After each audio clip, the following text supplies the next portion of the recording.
Deep inside the lost city of Itzel, a frozen wasteland untouched for centuries, lies a room with all the majesty and treasures the party search for. However, before they can get to this pinnacle of prizes, they must venture through this city, a perfect place for one last battle encounter. Today we'll talk through how we made this rather simple map, then how we personalized a combat encounter here to turn this somewhat basic setting into a tense and tactics-laden battle. We started this small escapade by placing some walls down. When doing so, I was pretty purposeful to place some with curved edges rather than having everything at your standard right angle. In my experience, this often gives these hallway combat encounters a lot more dynamics to play with. Even though there is cover, it needs to be maneuvered around cleverly. It's not simply stand behind the walls for protection, step out to attack on your turn, then end your turn back behind the wall for cover. To use it fully competently, you have to be a little bit more inventive than that. I would also place a few different rooms which can be entered. While hallways can be fun to fight in, having these larger spaces filled with items can provide more engaging staging grounds for creative combat techniques. It also moves the battle away from the stand in one spot and attack enemies as they get in line of sight or merely attack range sort of combat, something which is usually pretty boring. However, how we got the party to get into the rooms is something we'll discuss later.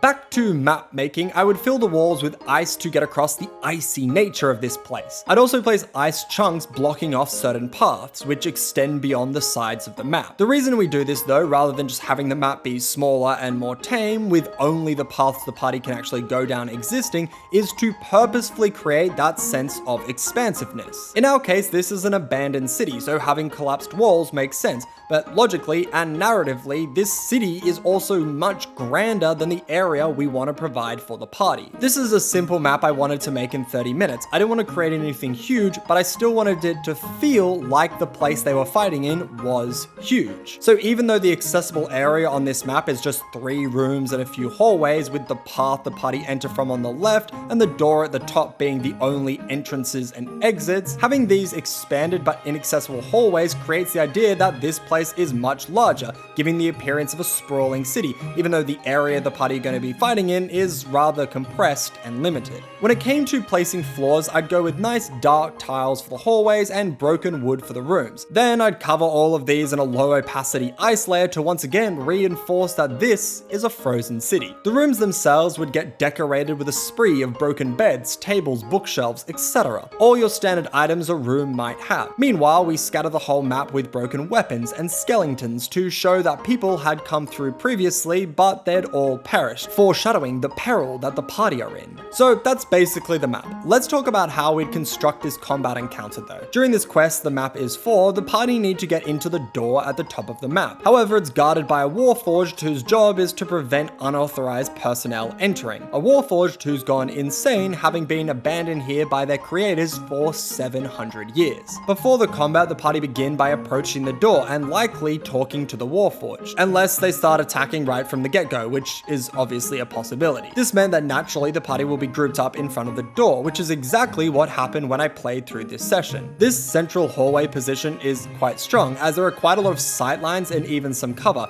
So we need to actively dislodge the party from this point, as we want them to run around and engage with the whole map. To achieve this goal, we'd do 3 things, all revolving around creating enemies which counter and discourage the stagnant and uninteresting playstyle the party are likely to adopt by default. The first thing is we'll have the warforged at the door be a very strong melee user. This will massively discourage the party from backing up into the little cove at the top of the map near the door and just popping shots from there. The second technique is a classic I use constantly to make my party separate, so they don't just continuously stand in a clump wherever the combat started. And this is to have the enemies have AoE damaging attacks. In this case, some of the other Warforged enemies that arise from the darkness have bombs which they'll lob at the players. The third thing we'll do is give the players an impetus to venture into the various rooms. To do this, we'll give some of the enemies homing attacks. These enemies will be placed in these rooms and will fire off heat-seeking electric bolts that can turn around corners and zap the the players no matter where they are on the map. This encourages/forces the players to charge out from their central position and track down and defeat these nuisancey enemies. I ran this encounter recently and it worked a treat. The big bad Warforged posed a constant existential threat, walloping them from behind wherever they went. The bomb throwers made them instantly want to get distance from each other, but also provided good targets to attack as they made their way to the third threat of the Warforged mages attacking them from the shadows. Hallways are a classic dungeon-esque stage for combat encounters, and this map, while simple,